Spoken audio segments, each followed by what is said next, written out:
Hey, what's going on everybody? This is John J. Gaming on the mic here, and I'm coming at you with a brand new episode of the Earlham Teambuilder Dynasty here on NCAA 14, featuring that one and only college football revamp.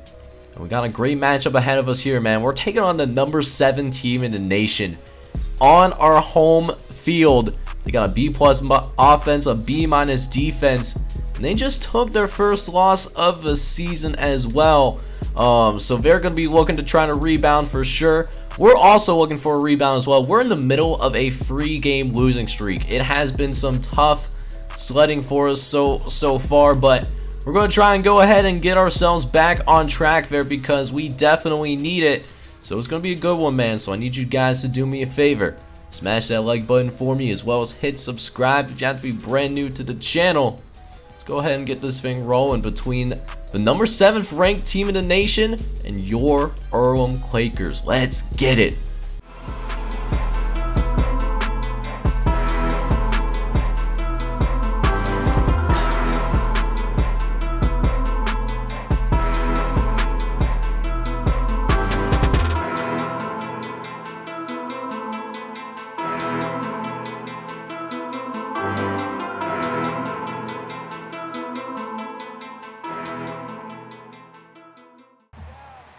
Alright, man, so here we are hosting the number 7 team in the nation.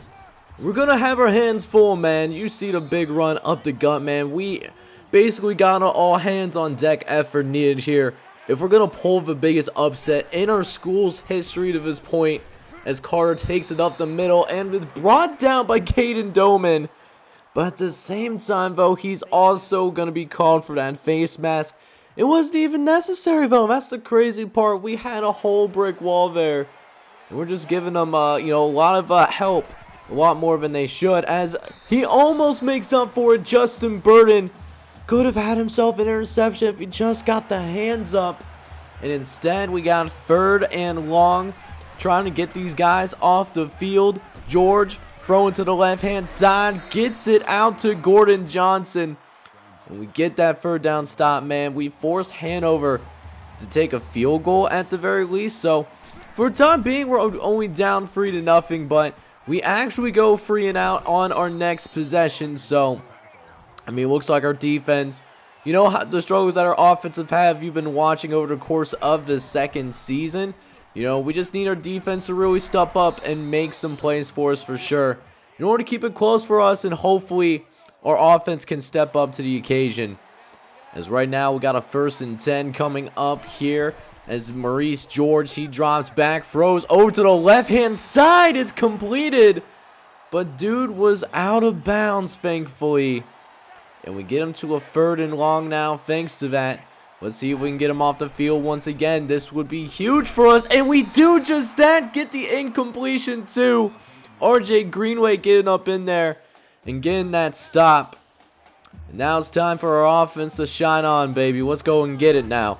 Read option with Miami. He's got some space on the outside, and he's going to end up picking up the 1st down. Okay, Miami, I see you. And we love to see it.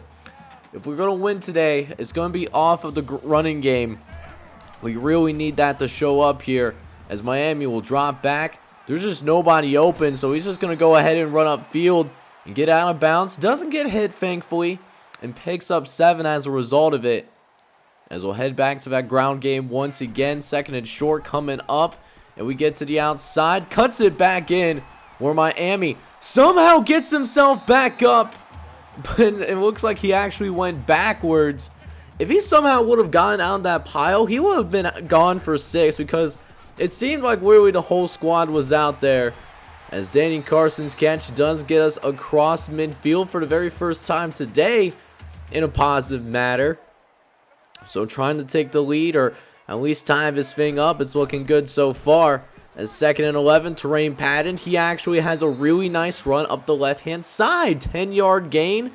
Literally only need 1 more yard. We have struggled a little bit with 3rd down conversions, regardless of down and distance. Hopefully we can break that here today. That's going to be huge for us, as Miami does indeed get us another third down conversion. And it keeps the drive going for the time being. 1st and 10 again coming up as Miami drops back. Gets it to Jariah Bond down the left-hand side and nearly picks up the first down himself. But he gets, a little shaken up, unfortunately. Hopefully Jariah Bond is okay, but it looks like he just strained his pec.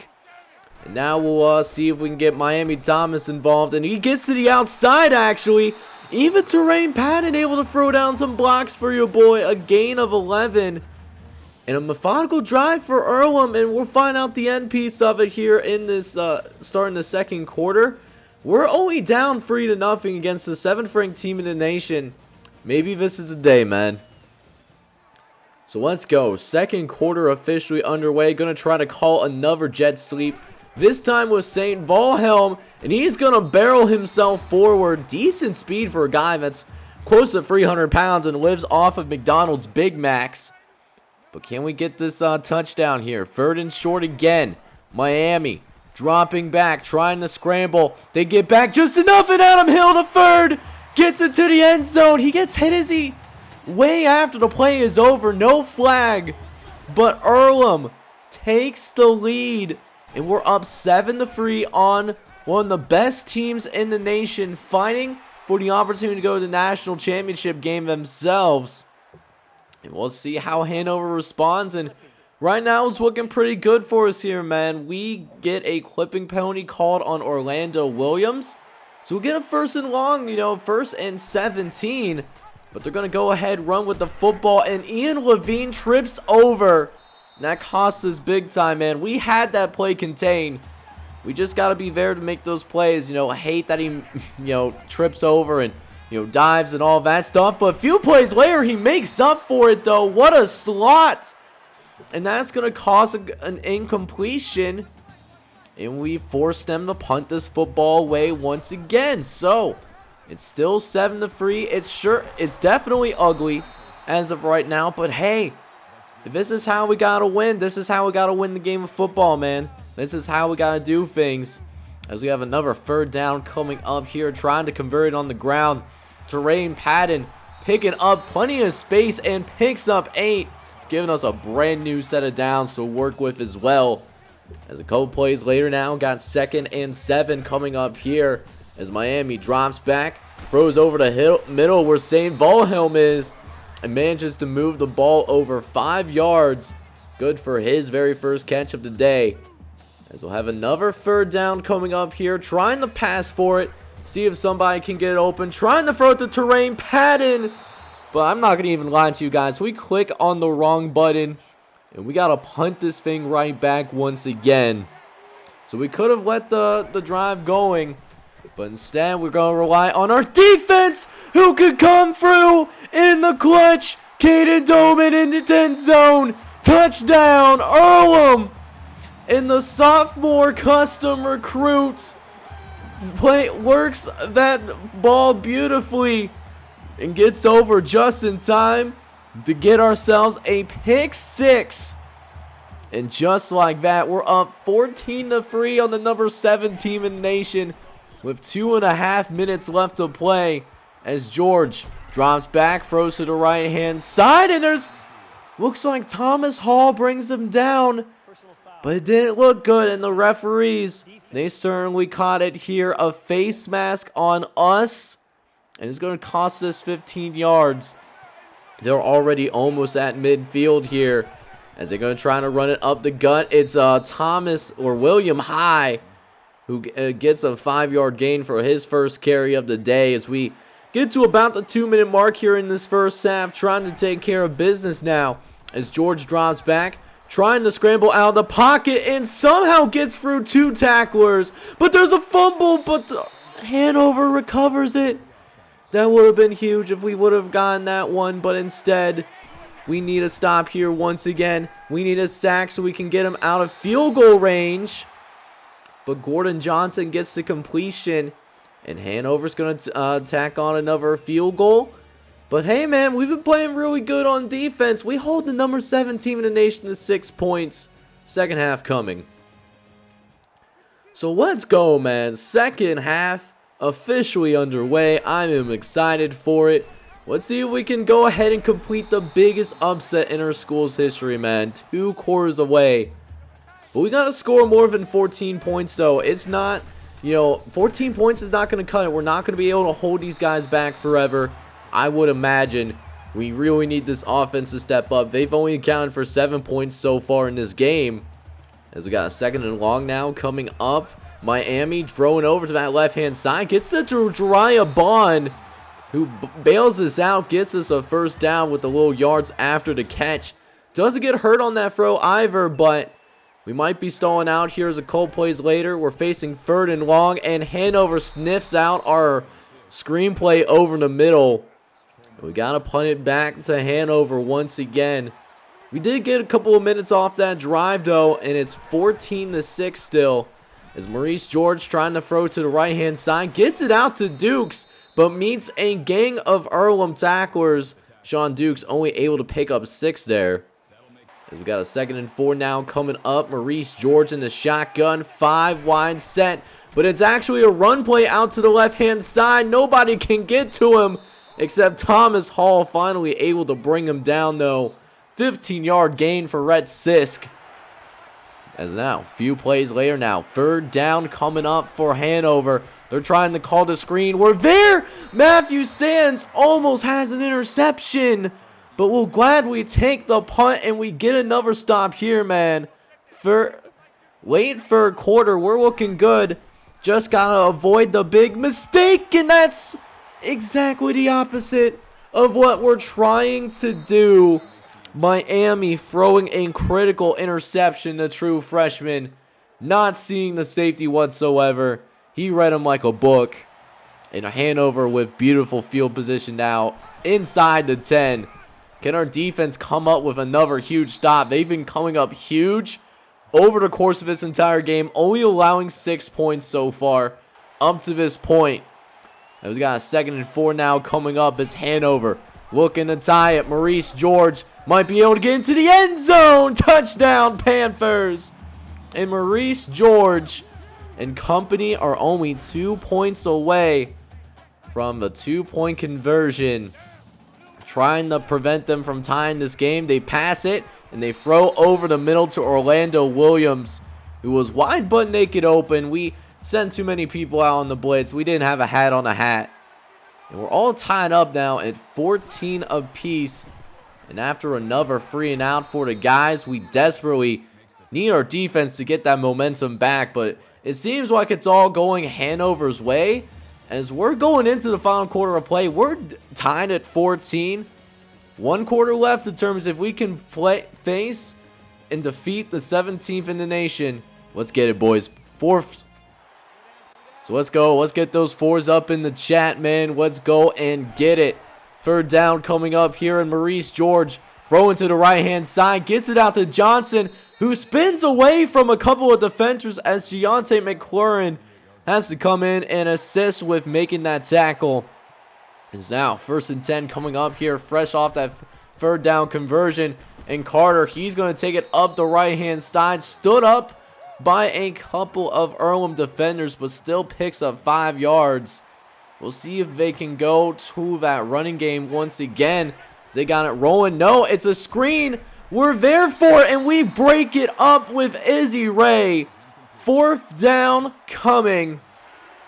But our offense is folding. No, we go 3 and out on our next possession. So the Panthers, they have themselves another opportunity to take the lead for the first time since they were up only 3-0 early in the 2nd quarter. As Orlando Williams gets a perfect play call, screenplay as we send the blitz. Now they're in our territory. 1 more 1st down. They'll probably be in field goal range as Matthew Sands. He comes in the clutch now. And that's an 8-yard loss. Looks like Michael Carter, they trying to get us with some play fakes. But we were ready for it, though. Great stop on the defensive line. It's now 2nd and long. George back in at quarterback and throws it out to Orlando Williams. And does get it back to the original line of scrimmage. So, big 3rd down coming up here, man. We need another stop. Can we get it? As it's a halfback screen, we got guys there. but we can't finish the tackle. RJ Greenway and company could not bring him down in time, unfortunately. A first down for the Panthers. We even had that red. There's nothing more that we could have done, as we get a little bit of help, at least a little bit of a false start on the offense. And now 1st and 15 coming up here as Matthew Sands trying to get to his quarterback. Almost gets there, actually. But then Maurice George just throwing a dot to Fred Howe. And the Panthers are now well into field goal range. They're in the red zone on top of it. Be interesting to see how Earlham plays it, because you know they might try to go ahead and run some clock so they can set up a game-winning field goal at this point, as we're getting within the 2-minute mark here. As now George going to try to run in with William high, and literally does not get any yardage, but they still give him the first down, though. That's insane. And now Hanover will start running out this clock, depending on how we stop them. And we get a good stop, don't get me wrong. RJ Greenway able to get up in there. But still, Earlham got to go ahead and start taking timeouts. That's our first one. We'll see how they do on the 2nd and goal. We keep them out of the end zone once again. But again, clock becoming an issue, though. We have to call our 2nd timeout here. As now 3rd and goal coming up. Going to try to run it in with Maurice George. He has a wide open lane and he's in the end zone. Touchdown, Panthers. And Hanover takes the lead late. 1:19 left to play, down by 7. And let's see if Miami got what it's taking. He has led us to a game-winning drive earlier this season against Bluffton. And we're going to need him once again. As now, 2nd and 2 coming up. Clock is running because I guess we didn't get out of bounds. As Miami running for his life once again. Going to run out of bounds once again, this time for a game of 7. As now we got another 1st and 10 coming up here. Trying to hit him with the play action at the very least. As Miami drops back. But facing pressure, no, and he's thrown to the ground. And that's exactly the opposite of what we need right now. Have to go no huddle. Clock is still ticking. We have about 30 seconds left in this game. As Miami dropping back. Going to try to throw it out to St. Wilhelm. But he can't catch it off the tip. If we would have stood still on the platform, we probably would have completed that. But he felt like he was getting pressured. So now 3rd and 19. Trying to get something going here. Nobody's open still. As Miami runs out of bounds and picks up something for us. Now we're just waiting for a miracle at this point. 4th and long. Miami dropping back. Facing on. He's got a clean pocket. Gonna try to throw it downfield, but he throws it short. We had Baron Ali out open one-on-one. But he throws it short. And Hanover is able to run out the rest of his clock. And they escape a huge upset. They beat us by a final score of 21-14. This one's going to be really tough to take in, because this was a game that we absolutely could have won. We were in it the entire time. And it's just a tough way to go down, man. Another loss in the win column at the end of the day. We'll just have to go ahead, check out the stats for our guys, just to see, how the cookie crumbled. In this one when it's all said and done. But that being said, we had a little bit of an issue with our game. We just got this black screen, so hopefully maybe the Xbox froze. So thanks to that, we actually had to go ahead and we actually had to simulate our game against Hanover. And of course when we simulate it, it does not go as well as we want it to go. And it's just unfortunate, man. It's unfortunate for sure, because we gave them a heck of a battle. We had a chance to win too. Not that we would have won anyways. It wouldn't have changed our record. But look at how bad we played. We had 112 yards on the ground, but we just couldn't do anything against Hanover, and they straight up dominated us. Whereas for us, we, defensively, I know this team played extremely well on defense. We even had a defensive touchdown, and we didn't even get that. We just can't have nice things out here. So, I mean, it's really unfortunate to see, but hey, only thing left now, we have our senior day. We're playing against Anderson at home. We gotta go out there and try to play spoiler here. It's gonna be a good one, so make sure you smash that like button as well as hit subscribe if you do happen to be brand new to the channel. And like what you see as well. This is John Chick Gaming on the mic signing off, but hopefully you're all out there having a wonderful day. Take care, everybody.